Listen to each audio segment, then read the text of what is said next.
What's crackin'? My name is Hans, and for today's video guys, i-share ko sa inyo kung paano ako nagkaroon dito guys ng 4 na seal of advancement. So eto guys, meron tayong dalawa dito. Meron din akong dalawa sa base guys na nakuha. So guys, ituturo ko sa inyo yung naging technique ko yan. Sa tingin ko ito na yung pinaka-effective na way, lalo na sa mga free-to-play, para magkaroon sila agad dito guys ng second job or second advancement. So punta muna tayo guys sa aking storage. So dito guys sa storage ko, okay, papakita natin sa inyo. So, sa mga nanonood ng live ko, alam nila yan guys na meron akong 3 seal of advancement. And then guys, meron tayong 5 dito. So, ayan, kunin natin yan. So, meron akong 7 seal of advancement. So, guys, ito yung proof na talagang kinita natin yan. So, una, dito tayo sa exchange. Okay? So, dito guys, ang ginawa natin sa history is bumili tayo ng seal of advancement. Ito, pangalawa. Ito, pangatlo at pang-4. And kung mapapansin nyo guys, sa loob lang ng isang araw, 15 hours ago, nakabili ako nito. And hindi ko pa masyadong finocus yun guys. So, paano ko ba nabili yan?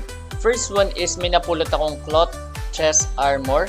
So, ayan, 226 siya. Tapos, ayan, nung nakuha ko yun guys, binenta ko. And ayun, may nakuha akong 214. Tapos, bumili ako ng seal of advancement na 2.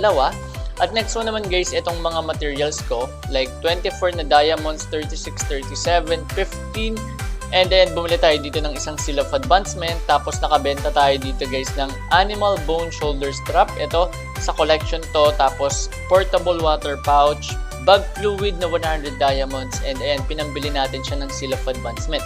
So ito guys yung last option natin na talagang ginagawa natin ng tuloy-tuloy. Kaya meron akong 7 dito guys na seal of advancement. So ito yung gagawin ko araw-araw. So turo lang natin sa inyo guys.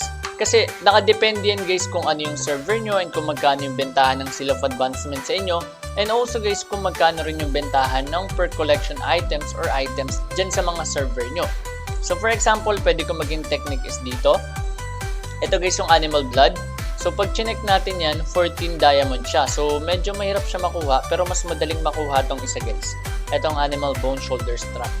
So ayan, kapag nakapulot ako niyan, 15 diamonds agad yan. And hindi ko masyado pinagfo-focusan yan eh. Pero kung malamang guys, kapag buong araw ako nag-farm dito, malamang makakuha ko dito ng 300 diamonds.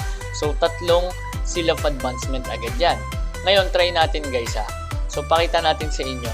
Dito naman ako nagpa-farm. Yung isa naman nating pinagpa-farman na lugar is nandito. Pwede ka dito sa wave crashing. Check mo lang yung collection items. Okay? Tapos meron din dito sa Echo Waterfall. Pero ngayon, yung 100 diamonds na huli kong binenta, which is eto guys, yung bug fluid. Dito ko guys nakuha sa Avelus. So kung mapapansin nyo, punta ka lang dito sa 53. Ayan, may party pa nga ako dyan. So eto guys, nakuha ko yung bug fluid na yan dito. So mali yan. So hanapin natin kung saan ko nakuha yung bug fluid. Dito pala yun. So ayan, sa baba medyo. And ayan guys, kung hindi nyo pa kaya yan, pwede kayo dun sa may water foot. Ayan, pwede kayo dun. So kung hindi nyo pa kaya etong 53, pwede kayo maghanap ng mga maps na merong mas magandang bentahan. So for example, saan nyo ba hanapin yon?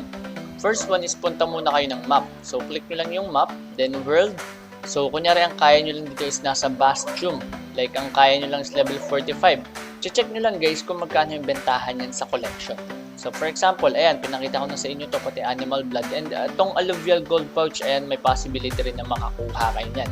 So ganun lang ka-basic guys. And syempre yung more yun, di natin ibebenta yan. Kasi nga guys, kailangan natin yan sa second advancement. So yung isa sa mga kailangan dyan na requirements is yung more yun, gold seal of advancement, and yung higher seal of advancement, which is nabili na natin yan guys dito sa guild coin. So ganun lang ka-basic guys yung naging technique ko. And tatandaan nyo lang guys, nakadepende guys sa amount ng farm nyo and also sa drop. Nakadepende rin yan guys sa level ng mobs na pinapatay nyo. And nakadepende rin yan sa bentahan dito sa exchange. And nakadepende rin yan guys sa mga items na malulot nyo and kung magkano nyo siya mabibenta. So ito, naka-market price lang tayo dyan. Chine-check ko lang kung ano yung lowest, tapos ayun yung nilalagay kong price. So ayun guys yung mga proof natin, and ganun lang ka-basic guys yung ginawa ko. Pero kung tutusin guys, kung pinag-focusan ko to, malamang nasa 30 plus na rin yung seal of advancement ko. Kaso pinambili ko siya ng glider and also pinambili ko ng mga blue weapons. And like papyrus, kasi bumibili ako noon, tapos bumibili rin ako ng Morion dati. So ganun lang ka-basic guys, and sana may natutunan kayo sa video na ito. And please follow me on TikTok and also subscribe on my YouTube channel. So maraming salamat guys!